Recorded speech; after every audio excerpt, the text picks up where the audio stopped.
Hello, this is Dr. George Gonzalez. I'm the founder of Quantum Neurology and the author of the Holographic Healing Series. I'm here today with my very good friend, Dr. Robert DeMartino, and he's from Las Vegas, Nevada, and he's going to be speaking at our conference, our homecoming conference, November 11th and 12th of 2016, and his topic is QN communication cycles. Rob, thank you so much for being here, and tell us all about your topic. Oh, it's a pleasure. I'm really looking forward to being at the conference, as I'm looking forward to being at all the QN events. So every time I come to a QN event, one of the things that people will invariably ask me, a doctor will take me aside and say, how do you explain QN to your patients? How do you take this unbelievable idea, which, to be honest, sits a little bit outside of the box. How do you take this idea and communicate it over to a patient to the point of where, they understand what we're talking about, that they get the big idea, and truthfully, that we spend the bulk of our time then with that patient doing the healing, not just doing the explanation, which is important, but it doesn't actually get the end result that the patient came to see us to begin with. So this is all about different cycles that will run in our business. So first off, there's marketing cycles. Look, you could be the best doctor in the world, and if nobody knows what you do or how you do it, then you're not going to help a single solitary person. And the reason that we all got into this is to help people. So marketing is not a dirty word. I look at it more as just education. How do we educate the people about what's available to them in the style of care that we do that may help their problem? And if they have a problem and we have a solution, then we might get to work together and help them out. So how do you go through the marketing cycles in order to drive somebody into your practice and have them curious about what you're doing? Then how do you go through the communication cycles? How do you explain to them what you're going to be doing, what you're looking for, the evaluation, what makes your treatment so very different than everybody else who's doing maybe some similar type of things? Then how do you get them through a sales cycle? And I don't like the idea of sales cycle, but how do you get the idea of, look, you're going to have to handle finances with people. It's only going to be fair, and you want to be as transparent as possible. Let them know what to expect, what you expect, what they should expect, and how you can then work together. Because if you can handle those things and put it aside, then it lets you allow you to do the treatment cycle, which is how do you put together a care program, what kind of treatments are you going to take them through, and how are you going to walk them through this process of getting them from point A to point B, which is ultimately, as neurologically intact as we can get them. So like subject, and we're going to try to tackle it in a relatively short period of time, but if you can move people through those cycles more effectively and easy, and there's strategies that you can do to do that, the easier this all becomes in our practice lives, and you'll get better clinical outcomes with patients. How about that? How about that? You make it sound so simple, Rob, and the reality is you've been through trial and error. You've opened several offices. You've changed the way you practice several times. Could you touch on that a little bit? Because, you talk about it so simply, and you have it done so well with what you're talking about. So tell us a little bit about your road to being here. Yeah, it definitely sounds simple now from an explanation cycle, but it wasn't really simple to get here. It was 12 years of hardcore trial and error, if you will, of just checking out different things. Like you said, I started my practice. I was a straight chiropractor. I was actually offended if anybody talked anything outside of straight chiropractic, which is probably the furthest thing from what I do right now. But I built the practice based off of need. Necessity is the mother of all invention, is what they say. So, we had patients who just had bigger requirements health-wise and challenges that we could get to them just doing it traditionally the way that we were. And there was something deep down inside me that kept pulling at me saying, you need to care for this type of patient. You need to work with this type of patient. You need to look outside the box a bit. And, the chiropractic model is great and it's fantastic, but it's difficult in a sense because every single person who comes into your practice wants something very different than you do. We're talking about optimal health, and we're talking about maintaining their spine and optimal nerve integrity and all of those different types of things, which is vastly important. And once you take a patient through an education cycle, the majority of them are going to say, yeah, that sounds awesome. I want that too. The same way that a dentist takes them through the education cycle and says, hey, you want to have straight teeth. You want them to be white. You don't want them to rot and fall out or have root canals. You take them through the education process, and it makes it simpler. Dentists have it a little bit easier because teeth are very visual. It's on your face, your spine's not, and your nervous system's not so much like that. But you're taking them through this same kind of cycle. But from a chiropractic standpoint, most patients coming in saying, "What I want the fastest relief possible. I want it done as quickly and as painlessly as it can possibly be. I don't really want to pay anything for it, and I want it to be done yesterday." And meanwhile, we're coming in and trying to then move them over into this more ideal model of wellness care and maintaining this forever. And I think that's why a lot of doctors experience burnout. Because you hit this point of every person who's coming in, is coming in to buy a television, and you're trying to sell them a washer and dryer. But I think with the proper communication cycles, again, you get away from this idea of selling anything to anybody, because the reality is, if they knew what you knew, they do what you do. And if you can explain that to them in a way that makes logical sense in what you're trying to accomplish, that doesn't take you 2 hours on a report of findings or something like that, because nobody wants to listen to anybody talk for that long, then it's an easier way to move them through this kind of model. So, and it's the logical choice. And I am about as least salesy and as little pushy as you could possibly get, because by the end of it, I'm like, so what do you want to do? Do you want my help with this? This is what I've got. Do you want my help with this? Or no, it's usually yes. If somebody's gotten that far, the answer is usually going to be yes. But I played with all these different ideas of, what do you say? How do you present it? In which order do you do it? How do you, most people, I'm extremely visual when I talk, and most people are. So you have to explain this kind of out there enough concept that's not super visual in a visual way, so that they can understand it and be able to see what you are talking about. So like I said, this was not the way we started practice by any stretch of the imagination. We cycled all the way through, and there's no real right or wrong of how you do this. This is what fits and works best for me. There's different ways that somebody could practice, but along these same ideology lines, you can make that all happen. I mean, I've had a lot of staff members. I've had MDs working for me. I've had physicians assistants and nurse practitioners working for me. At the end of the day, you keep it simple, you keep it tight, you keep the strongest tools in your toolbox like QN at the top of the list, and then you just work through in a logical, systematic order of what you do with the patient. To speak to treatment cycles a little bit, when I go online and I'll look on the QN homepage on the Facebook page for explorers and asking questions, a lot of docs will go on there and say, "Hey, I have a stroke patient, they just came in, what do I do?" And every time in my head, what plays is start at the beginning. Right? Start at the beginning and then work them through in a logical order of what you're going to do. There is, every single one of us in practice goes for the home run. Right? You try to work up some QN magic on that first visit, and you try to get that, you try to work it up. You try to get the deaf person to hear on the first visit. You try to get all, and everyone does.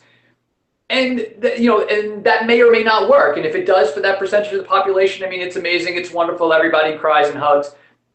But the reality of it is it doesn't work for a lot of people. But do you have the skills? Do you have the know-how? Do you have the ability to communicate to that patient, look, this isn't going to be a quick knockout. This is going to be a 15-round prize fight. We're going to have to roll up our sleeves and do the work. But you have the skills if you're doing QN to be able to do that. But you have to be in this as a team. In natural medicine, we're a team. It's not like medical where it's like, try this, and if it doesn't work, well, it's not my fault. It was the pill's fault. Let's try something else. That's very low guilt. We have very high guilt because you're constantly working one-on-one with somebody to attain that result together. So yeah, make no mistake about it. This is a lot of years of mistakes, and I just don't want people to make the same mistakes over and over and again that I made. This model works. It's a lot less stress on the doctor. It's a lot less stress on the patient. It's super transparent, which is my favorite part about it, because the people we end up working with us and are excited about what we're doing.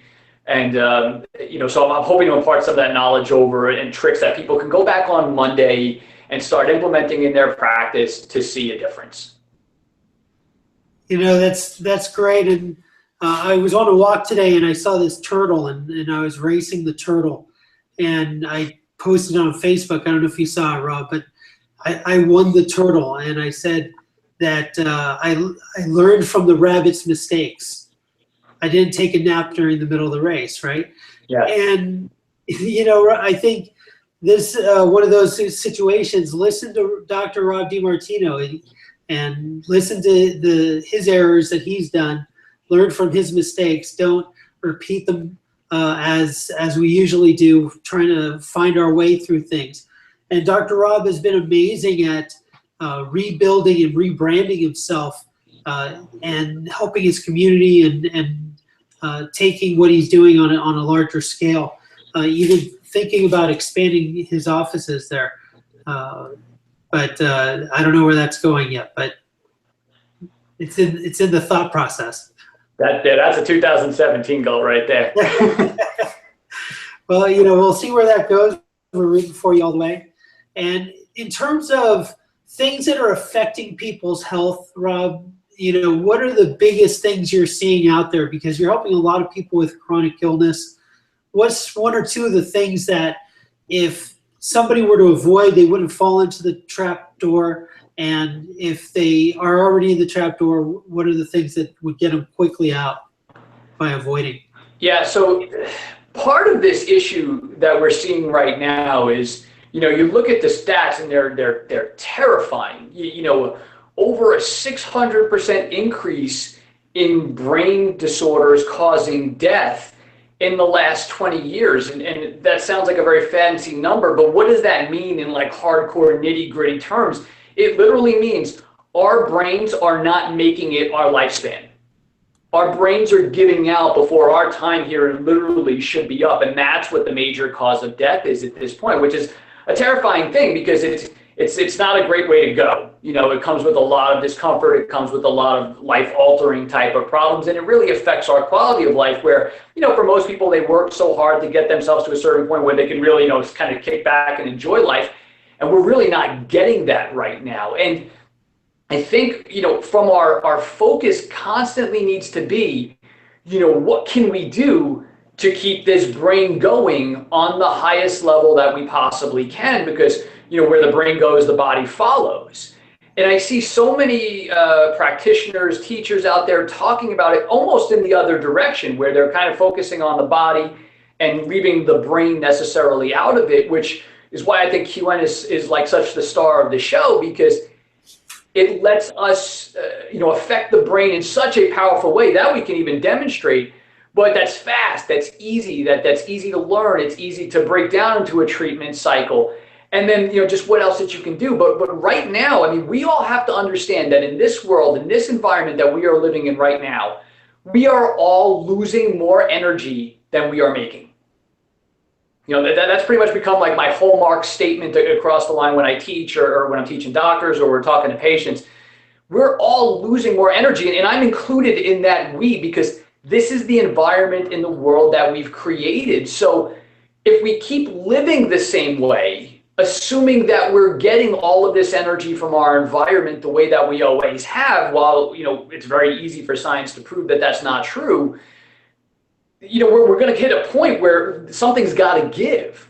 So at this point, and it's one of the reasons why, again, in the communication cycles of QN it works so easily, is you have to be looking at giving the body energy.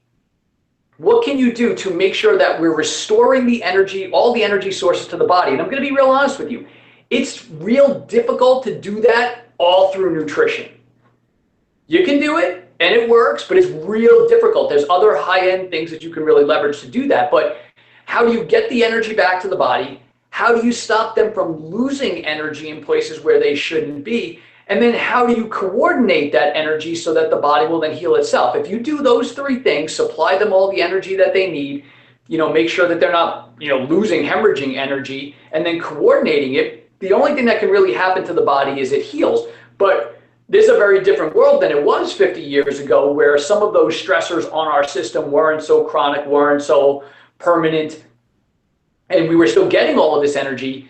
Now, we can make the adjustment and open up that nerve flow, but if there's no energy to flow through that nerve, what are we promising?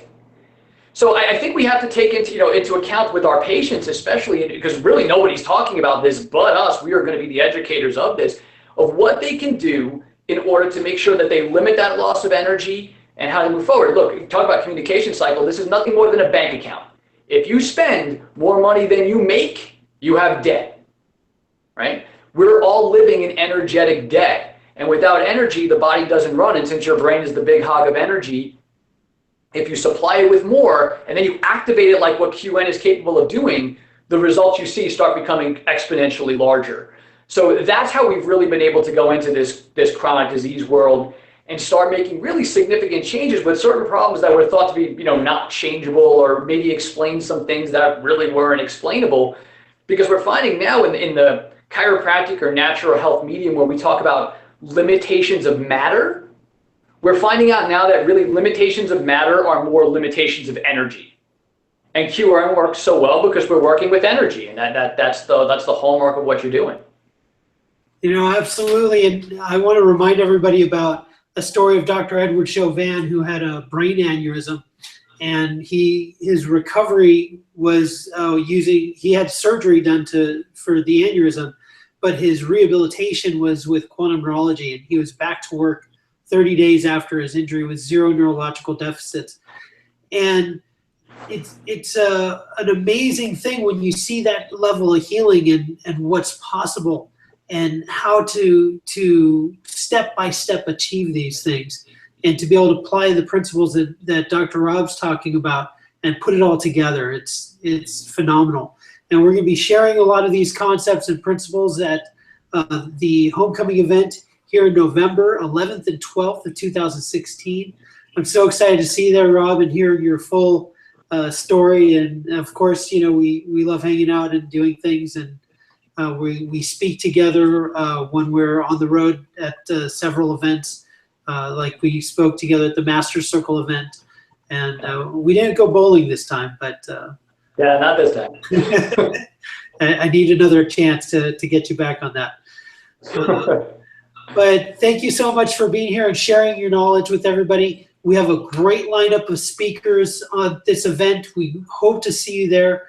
Bring your family, bring your staff, bring your friends. Anybody who's interested in quantum neurology, this is a great event to come to see the cutting edge things that are being discussed and done with quantum neurology, as well as experience quantum neurology on yourself. We hope to see you there. info@quantumneurology.com, or visit our website, quantumneurology.com. Thank you so much. Thank you, Rob. My pleasure. See you there. Oh, Rob, how do people get a hold of you if they want to get a hold of you? You can either call my office line, 702-643-9900, or you can go to our website. Our clinic is Superior Health Solutions, so it's just shslasvegas.com. Excellent. Thank you so much, Rob, and thank you, everybody. We'll see you soon.